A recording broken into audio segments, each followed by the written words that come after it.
A previsão é de muita chuva para esse fim de semana, principalmente nas cidades do oeste e sul do estado. A Defesa Civil já está em alerta para a possibilidade de temporal com ventos fortes. Nos bairros de Lages, na Serra, a Defesa Civil já vem monitorando os locais de risco desde a manhã de hoje. Para esse final de semana, a previsão do tempo aponta vendavais que podem chegar até 60 km por hora e chuva forte, que pode ocasionar alagamentos e deslizamentos de terra. Estamos alertando as pessoas que estão em extrema área de risco, para que qualquer eventualidade ou qualquer subida do rio, que nos liguem ou que nos oriente também, né? A Defesa Civil vai estar junto lá, monitorando e ajudando essas pessoas. No bairro Habitação em Lages, os moradores já estão preocupados. Faz apenas 15 dias que as casas foram atingidas pela chuva, quando mais de 100 famílias na cidade tiveram que ser transferidas. Muitas casas ficaram no meio d'água, como é o caso da residência de Antoniel, onde a água chegou quase na janela. Agora o medo é que a situação volte a ocorrer. Agora nós estamos esperando, né? Já estamos tudo assustado de novo, né? O que fazem geralmente quando começa? Já fiquemos esperando, fiquemos alerta, né? Qualquer coisa nós pegamos as coisas e se arranquemos de novo. De acordo com a Defesa Civil Estadual, até o momento a situação no estado está sob controle. Mesmo assim, o órgão vai continuar o monitoramento durante todo o final de semana. E agora a previsão do tempo. A instabilidade continua neste sábado com chuva de moderada a forte em alguns momentos, alternando-se com períodos de melhoria no decorrer do período. Há risco de alagamentos e deslizamentos de terra. A temperatura mínima deve ficar em 7 graus na Serra e a máxima em 20 graus no oeste e norte do estado. No Planalto Norte, mínima de 9 e máxima de 17 graus. No Vale do Itajaí e Grão de Florianópolis, máxima de 18 graus. Já no sul do estado, mínima de 12 e máxima de 16 graus. E a OAB de Santa Catarina enviou um ofício à Corregedoria Geral do Ministério Público Estadual, cobrando a garantia da realização de casamentos civis homoafetivos em Florianópolis. O ofício é fundamentado em decisões do Supremo Tribunal Federal favoráveis à união estável entre pessoas do mesmo sexo, além de determinações do Conselho Nacional de Justiça e do Tribunal de Justiça do Estado. No documento, a OAB afirma que o promotor Henrique Lomonge nega os pedidos de casamento homoafetivos por considerá-los uma distorção, tratando a união entre pessoas do mesmo sexo com preconceito e ferindo princípios básicos da Constituição Federal. A única comarca que está tendo problema é Florianópolis, no Brasil. A gente só tem registros desse problema em Florianópolis. Em função desse promotor, está causando esse tipo de constrangimento. Só neste ano, pelo menos 6 casamentos gays já foram negados em Florianópolis. Um deles é o do português Pedro. Há 2 anos, ele tem união estável com um companheiro brasileiro, mas o documento não foi aceito no Ministério do Trabalho e, por isso, Pedro não pode trabalhar legalmente.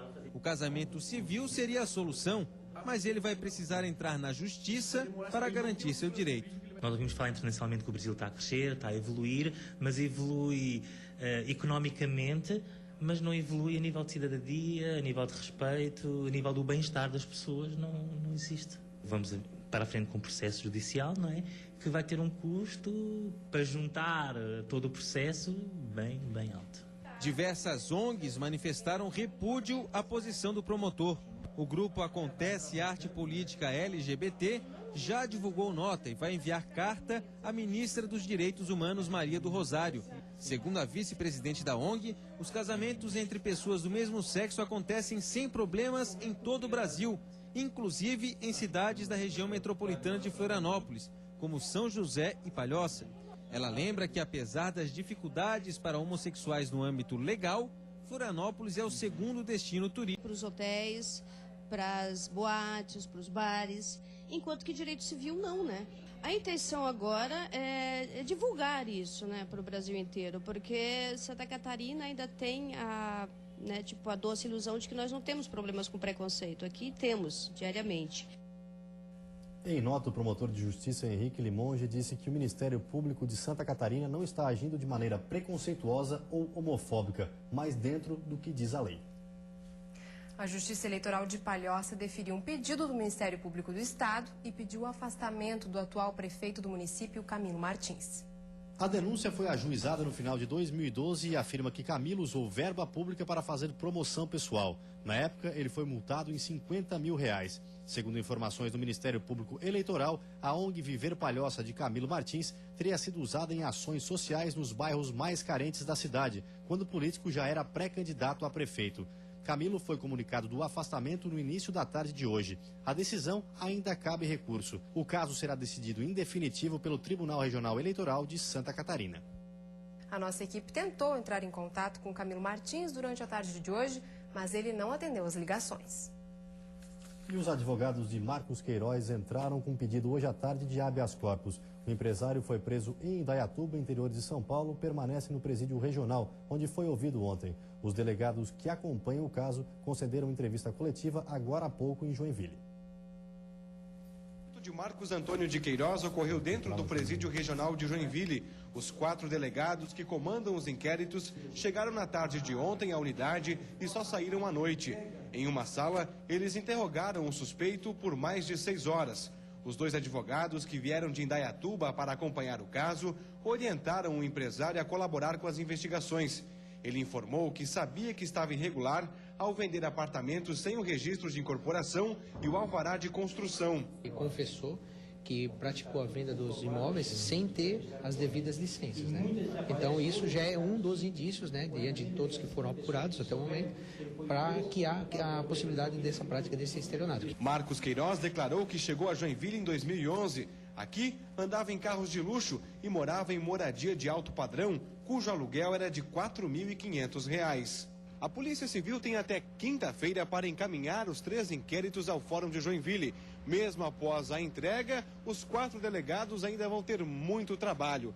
Eles terão que comandar centenas de diligências para concluir as investigações. Mais de 600 vítimas foram identificadas pela investigação.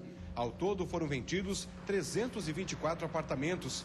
A polícia estima que ele tenha lucrado com o golpe pelo menos R$10 milhões. Sabia que a coisa estava apertando, tanto é que os funcionários passaram um e-mail para ele exigindo uma reunião para outro dia, ele fugiu no dia antes da reunião. Então não é novidade nenhuma, ele pode mentir, pode dizer o que ele quiser, na frente de todos os advogados, ele ficou sempre na defensiva, chorou malandro, o cara quando é malandro faz isso aí, mas é estelionatário e a gente tem todas as provas, nós vamos reforçar mais ainda as provas, vamos concluir esse inquérito dentro do prazo.